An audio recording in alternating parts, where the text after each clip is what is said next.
नमस्कार साथियों, जय हिंद जय भारत, सत श्री अकाल, आदाब। कैसे हैं आप सभी साथियों। हमने देखा था वर्णमाला का जो पिछला लेक्चर था उसमें स्वर देखे थे। स्वर क्या है, कितने प्रकार के होते हैं, ये सारा हमने पिछले लेक्चर में देखा था। आज हमें देखना है व्यंजन। व्यंजन कितने हैं, कितने भेद होते हैं इसके, ये सारी जानकारी अब हम देखेंगे आज। तो साथियों चलिए प्रारंभ करते हैं कक्षा को देरी ना करते हुए।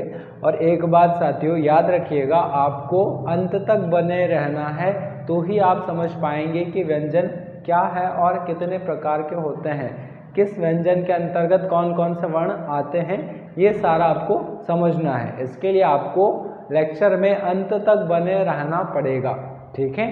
तो चलिए व्यंजन को पहले समझते हैं। कैसे कहते हैं व्यंजन, क्या होता है व्यंजन। तो जाहिर सी बात है, आप कहेंगे सर व्यंजन वे वर्ण होते हैं जो स्वरों की सहायता से लिखे या बोले जाते हैं, ठीक है। किसे कहा हमने, तो व्यंजन वे वर्ण होते हैं जो स्वरों की सहायता से बोले लिखे जाते हैं, व्यंजन वर्ण कहलाते हैं। अब हिंदी वर्णमाला में कुल व्यंजन की जो संख्या है वो कितनी है, तो जो कुल संख्या है साथियों, ये व्यंजन की कितनी है, 39। और यही अगर आपसे पूछ लिया जाए जो मूल है वो कितना है, तो 33। दो बात आपको याद रखना है, कुल संख्या कितनी है तो 39, और मूल आपसे पूछा जाए तो कितना है, 33। अब जरा आते हैं इस व्यंजनों के भेद पर। तो साथियों ये जो व्यंजन के भेद है इनको 4 प्रकार से बताया है।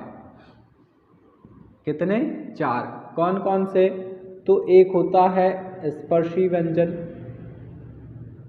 स्पर्शी व्यंजन। दूसरा हमने देखा अंतस्थ व्यंजन। कौन सा होता है, अंतस्थ व्यंजन। तीसरा होता है संघर्षी या ऊष्मीय व्यंजन, संघर्षी या ऊष्मीय व्यंजन। और चौथा होता है संयुक्त व्यंजन,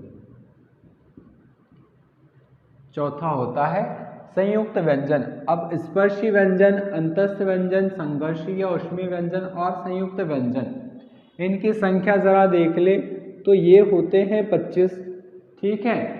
अंतस्थ व्यंजन कितने होते हैं, 4। संघर्षी या ऊष्मीय व्यंजन कितने होते हैं, तो ये भी 4। और संयुक्त व्यंजन कितने होते हैं, तो ये भी होते हैं 4।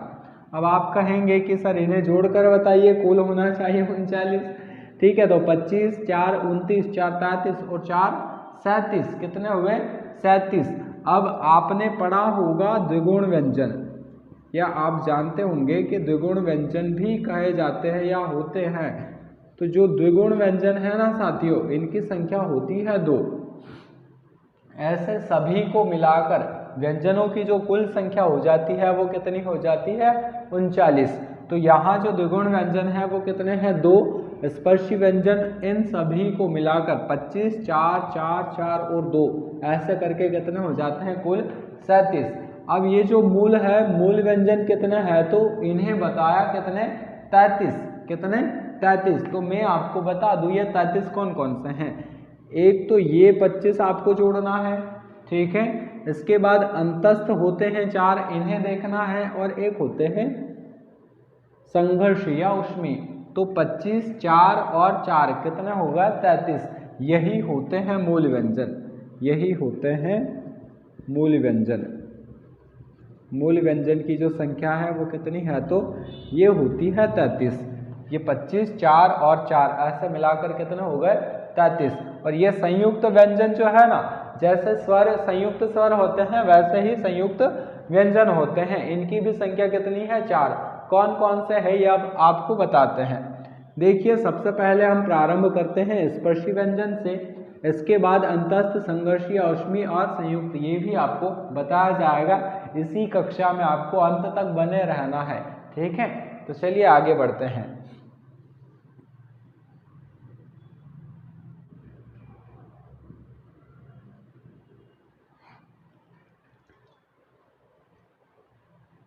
चलिए साथियों आ जाते हैं स्पर्शी व्यंजन पर। कुल संख्या आपको कितनी बताई थी, 25। तो जरा देखिए ये जो 25 है ये एक वर्ग में आते हैं। जैसे हम कहते हैं कंठ, तालु, मूर्धा, दंत और ओष्ठ, अर्थात जो कंठ से उच्चारित होते हैं वो किसके अंतर्गत आएंगे? कंठ के अंतर्गत। जो तालु से उच्चारित होंगे या तालव्य से जिह्वा स्पर्श करते हुए जो व्यंजन उच्चारित होंगे वो किसके अंतर्गत? तालव्य।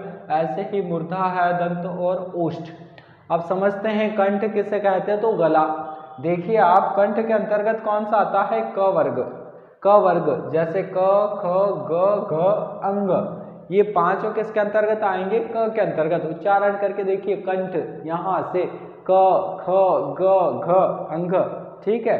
अब तालु या तालव्य किसे कहते हैं? तो जो हमारी मुख का जो ऊपरी भाग है उसका आगे का जो हिस्सा है ना, दांतों के ऊपर का ये वाला हिस्सा, इसको कहते हैं तालु, ठीक है। तो यहाँ से उच्चारित कौन कौन से होते हैं? च, छ, ज, झ और ञ, ऐसे ये पांच होते हैं। इसी प्रकार मूर्धा, तो जो ऊपरी छत का पिछला भाग है उसे कहा जाता है मूर्धा।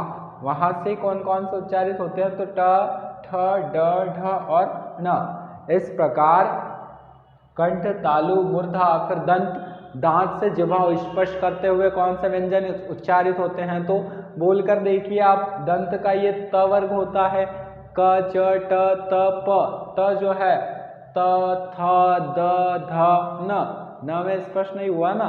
ऐसे जो पंचम वर्ण है इसमें थोड़ा ये जो आते हैं इस वर्ग के अंतर्गत, ये वाला वर्ग थोड़ा और अलग आएगा, बताएंगे, अभी आपको बताएंगे। अभी इसे देखिए, ओष्ठ से कौन कौन से? तो प, फ, ब, भ, म, ठीक है। ओष्ठ मतलब हमारे ओंठ, जो हमारे ओंठ है ये आपस में टकराते हैं तब जाकर इनका उच्चारण संभव है।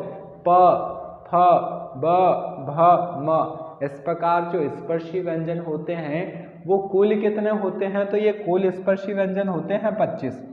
समझना इसे भी, स्पर्शी व्यंजन जो है ये कुल होते हैं कितने? 25। यहाँ इनमें मूल संख्या भी होती है कि स्पर्शी व्यंजन की मूल संख्या कितनी है? तो इनकी जो मूल संख्या है ये मानी जाती है कितनी? 16। कितनी? 16। अब कौन कौन सी है तो समझ लीजिएगा आप, ये क से लगाकर घ तक ऐसे जो चार चार जो वर्ण है ना, ये कहलाते हैं मूल स्पर्शी व्यंजन। ये है मूल स्पर्शी व्यंजन, ठीक है। ये क्या कहलाते हैं? मूल स्पर्शी व्यंजन। अब ये जो पंचम वर्ण है सर, इसे कहाँ रख दिया या इन्हें क्या कहते हैं? तो साथियों ये जो है ना पंचम वर्ण, इन्हें कहा जाता है अनुनासिक। क्या कहा जाता है? अनुनासिक या नासिक के व्यंजन, या क्या कहते हैं? नासिक के व्यंजन। जो स्पर्शी व्यंजन का पंचम वर्ण होता है इन्हें कहा जाता है नासिक के व्यंजन। इसके अलावा जो ये 16 है इन्हें कहा जाता है मूल स्पर्शी व्यंजन, ठीक है। और एक वर्ग होता है च वर्ग, च से लेके झ तक, च, छ, ज, झ, इन्हें कहा जाता है स्पर्शीय संघर्षी व्यंजन। स्पर्शी संघर्षी व्यंजन। तो जो स्पर्शी व्यंजन है इनमें तीन बातें आपको याद रखनी है। कौन कौन सी? तो कुल स्पर्शी व्यंजन कितने? 25। मूल कितने हैं? 16। इनमें जो नासिक के ध्वनियां है वो स्पर्शी व्यंजन की प्रत्येक वर्ग का जो है पंचम अक्षर उसे हम मानते हैं नासिक के ध्वनिया के अंतर्गत। और जो च, छ, ज, झ, च वर्ग के जो चार अक्षर है, चार वर्ण है, इनको हम किसके अंतर्गत रखते हैं? स्पर्शी संघर्षी के अंतर्गत। अब जरा इनकी थोड़ी सी हम क्या करें, प्रैक्टिस कर लेते हैं। जो हमने 25 पढ़े हैं ये किस प्रकार आपको याद रखना है, तो ऐसे याद रखिएगा। कंठ, तालु, मूर्धा, दंत, ओष्ठ। क, च, ट, त, प। क, च, ट, त, प। कंठ, तालु, मूर्धा, दंत, ओष्ठ। याद रहेगा आपको, ठीक है। याद रखना है। कंठ तो यहाँ से क, ख, ग, घ, अंग, कंठ के बाद तालु, च, छ, ज, झ, ञ। इस प्रकार ये पांच आपको याद रखने हैं, ठीक है। तो ये होते हैं स्पर्शी व्यंजन। अब हम बढ़ते हैं अंतस्थ व्यंजन पर। चलिए अंतस्थ व्यंजन को भी देखते हैं हम। अंतस्थ व्यंजन यहाँ लिख देते हैं, अंतस्थ व्यंजन कितने होते हैं अंतस्थ व्यंजन? तो मैंने आपको बताया था कितने? 4। अब कौन कौन से चार होते हैं और ये अंतस्थ व्यंजन होता क्या है? तो अंतस्थ व्यंजन किसे कहोगे आप? सुनिए, जिन व्यंजनों के उच्चारण करने में हमारी जो श्वास है वो अंदर से खिंचाती है, या अंदर जो हमारा अंतभाग है यहाँ पर फेफड़ों पर वह थोड़ा दबाव पड़ता है, वो कहलाते हैं अंतस्थ व्यंजन। या उनके उच्चारण में जो अंतस्थ हमारा भाग है यहाँ थोड़ा जोर पड़ता है, या यहाँ से सांस जो है वो बाहर निकलती है, तो वो कहलाते हैं अंतस्थ व्यंजन। जैसे कौन कौन सा है? तो चार। कौन कौन से चार? य, र, ल और व, ये चार होते हैं अंतस्थ व्यंजन। ठीक है, आई बात समझ में? तो अंतस्थ व्यंजन कितने होते हैं? चार। कौन कौन से? य, र, ल, व। ठीक है, ये अंतस्थ व्यंजन हुए। अब थोड़ा यहाँ देख लेते हैं हम इस जगह पर, यहाँ आपको बता देते हैं संघर्षी या ऊष्मीय व्यंजन। संघर्षी या ऊष्मीय व्यंजन किसे कहते हैं? तो अंतस्थ व्यंजन आपने देखा य, र, ल, व। स्पर्शी व्यंजन भी कुल कितने हो गए? 25। 25 और 4 कितने? 29 पढ़ लिए हम। 4 और बाकी है मूल व्यंजन जो 33 होते हैं वहां पर। तो 4 जो है वो कौन से है? संघर्षी या ऊष्मीय व्यंजन, अर्थात जिन व्यंजनों के उच्चारण में हमारा जो मुख है यहाँ से गर्म वायु बाहर निकले। ठीक है, गर्म वायु बाहर निकले या ऊष्मा बाहर निकले, या जिनके उच्चारण में जो ऊष्मा है, जो हमारी गर्म वायु है, वो मुख से बाहर निकले, यहाँ से कहलाते हैं संघर्षी या ऊष्मीय व्यंजन। जो कि हमारी स्वर तंत्रिया है वहाँ पर घर्षण होते हुए बाहर आते हैं। तो इसके अंतर्गत कितने हैं? 4। कौन कौन से? अब देख लीजिए इनमें भी कौन कौन से होते हैं। 4 तो स, क्ष, स और ह, ये होते हैं 4 ये होते हैं 4 संघर्षी या ऊष्मीय व्यंजन।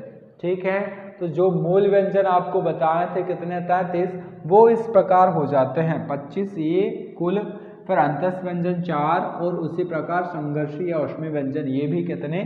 4। तो इस प्रकार जो 33 वाला आंकड़ा हमारा था ये पूर्ण हो चुका है। अब हमें आना है कहाँ पर? 39 पर।